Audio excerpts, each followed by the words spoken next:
Hi guys! Welcome to the vlog. So, ang lulutoy ko ngayon ay idang patatas. So, meron ako dito sibuyas, bawang, kamatis, nor cubes, mga pampalasa, tomato paste, asin, black lemon, patatas, tsaka manok. Ayan lang po sa ang salt natin sa idang patatas. Tara guys, luto tayo.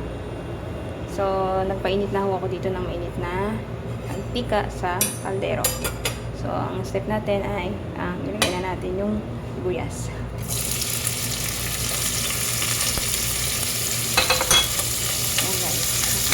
So, nagagalit siya guys kasi may tubig siya. So, takpan natin para hindi siya magalit, no? So, takpan natin. Paanin lang natin yung high blood niya. Hanggang sa mawala yung high blood niya. Sunod natin yung bawang. So, natanggal na yung tubig kasi nga naka-freezer yung ating sibuyas. So, yan. Okay na yan. So, dala natin siyang haluin. Nawala na yung high blood yung tubig niya. Pero, transparent na po siya.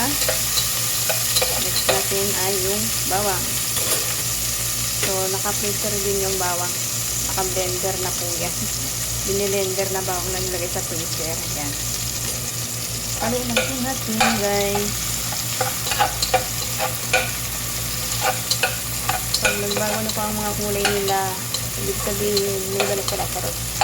Pwede na po natin lagay yung kamatis. Tapos po ng kamatis, then yung manok.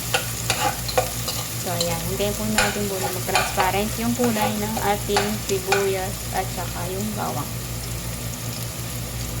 So, ayan guys. Nag-transparent na po siya. Lagyan na po natin ang ating kamatis.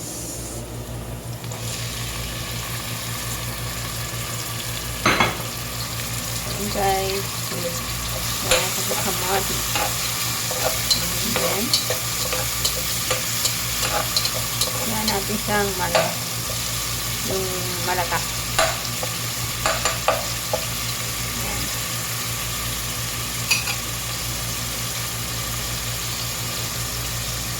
Tapos ilagay natin yung ingredients. Ito muna. Manok muna nga pala. Manok po muna. Tanggalan natin ng tubig kasi may tubig siya. Ilagyan natin kasi siya ng suka daw. So, tanggalan natin yung suka niya.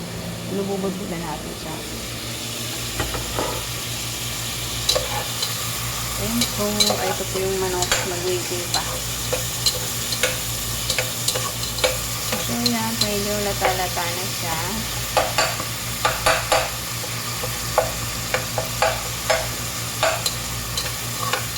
Ilalagay naman natin ang ating manok.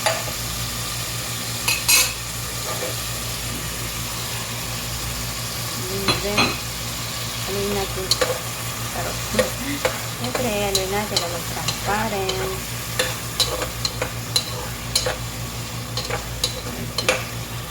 Ayan.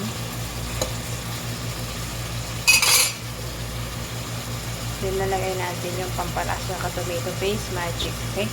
Ito. Ito pong ingredients niya is musmura powder, pepper aswad, biryani powder, at saka kamon. And then, lagyan po natin isang cubes. At saka po tomato paste. Mamaya na po yung asin.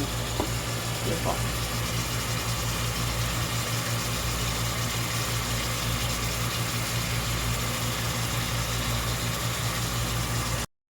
So, yun guys. Nalagay na natin ito. Nasa na ba yung chicken cubes ko?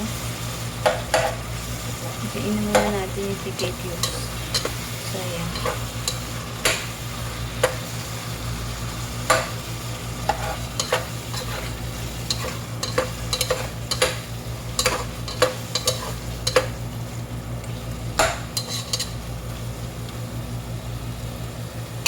So, ayan guys. Ilalagay naman natin yung tubig na init. Konti lang ho. Ipakulang kasi lang natin siya ng konti lang. Ganyan lang ho. And then, lagyan natin ng black lemon.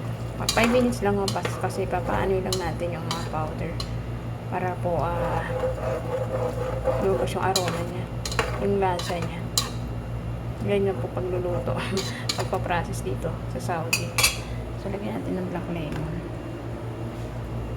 So, yun. Balik natin dito. Mamaya na ulit. So, papakuluan natin siya ng 5 minutes. Wait muna tayo ng 5 minutes din. After that na, lagyan na natin yung patatas. Pakulan muna natin ng 5 minutes. Okay? So, mag-setatan tayo ng 5 minutes. Labo. Yung labo ng pag-ibig mo. 5 minutes po yan. Labo. So, silip-silipin po natin guys yung niluto natin. So, ayan. Wala pa pong 5 minutes. So, sinilip lang natin. So, waiting lang natin matapos 5 minutes. Nilalagay na natin yung patatas. Tsaka lagyan natin konting tubig. Tsaka asin. Tapos yan. Wala natin kung okay na o hindi pa. So, ayan guys. Tapos na yung 5 minutes. So, nilagay ko na po yung patatas. So, kung pa po yun sa bowl, lalagyan natin ng sabaw. So, ayan. Lagyan po natin ng konting tubig. Ayan. Ganyan po, kadami. And then, haluin po natin. Magdidisappear po yan maya-maya. Kasi higupin ng patatas yung tubig.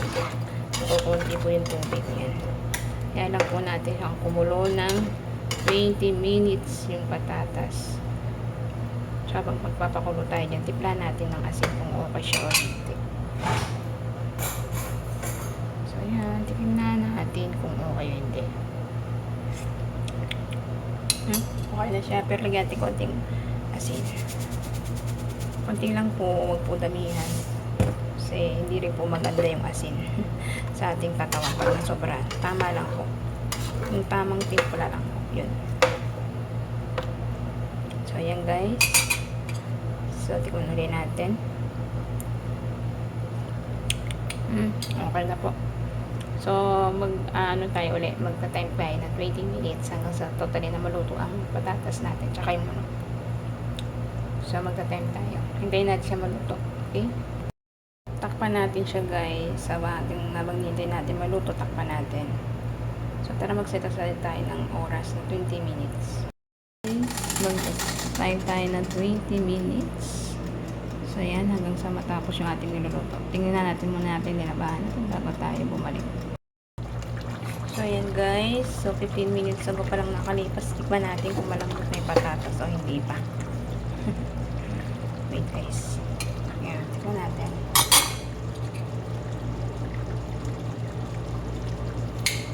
So, ayan, malambot na po. Tikman natin siya. Ayaw niya pa magpatikim. So, napaka-arte pa ng patatas na to. Plus pa sa konti. Kaya natin. So, after 5 minutes, ito na siya. Panikan natin siya, guys. So, ayan, guys. Tapos na po yung 20 minutes. So, luto na po ating idang patatas. Yan na po siya. Yan. Kusok-kusok pa. Thanks for watching.